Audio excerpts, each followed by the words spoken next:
partir da história deles como grupo livre, como empreendendo uma sociedade livre, mesmo que dentro da sociedade tenha existido escravos. Mas, basicamente, o quilombo é homens que procuram conscientemente organizar uma sociedade para si, onde ele possa viver de acordo com o seu passado histórico, africano ou brasileiro, com os seus hábitos, os seus costumes, a sua cultura, a sua forma de ser.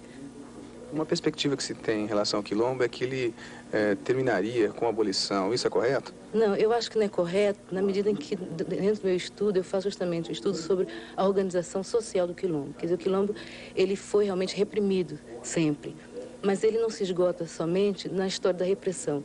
Como a documentação que a gente tem, quer dizer, o negro não deixou nada escrito, foi o branco quem escreveu, então até eu mesmo, até nós negros, vamos ter que recorrer à documentação da polícia, das autoridades portuguesas, os mestres de campo, esse negócio todo, que foram os documentos basicamente de repressão. Quando você trata de história do Brasil, ou história de modo geral, dentro da metodologia da história, você tem que fazer uma crítica muito severa a respeito desses documentos, porque são documentos daqueles que reprimiram e que só viram aquilo que eles achavam que era negativo. Entende? O quilombo tem a outra perspectiva, que, como eu disse antes, que é o estabelecimento humano que o quilombo foi, de homens que se entendiam como homens, independente de ser escravos ou não.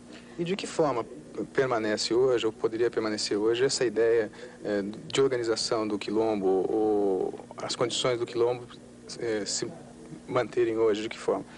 Se entendendo o quilombo como a história do negro, você tem que ver dentro da perspectiva de continuidade histórica que sempre existe. Quer dizer, a história não pode acabar a partir do momento em que a repressão acaba. Então, se entende o quilombo como uma sociedade de negros, você não pode, de repente, porque deixaram de reprimir o quilombo ao nível de repressão armada, como foi nos séculos passados, que isso tenha desaparecido. Quer dizer, se os homens negros, desde o século XVI, se reúnem nesse tipo de organização, eles devem se reunir ainda hoje dentro desse tipo de organização.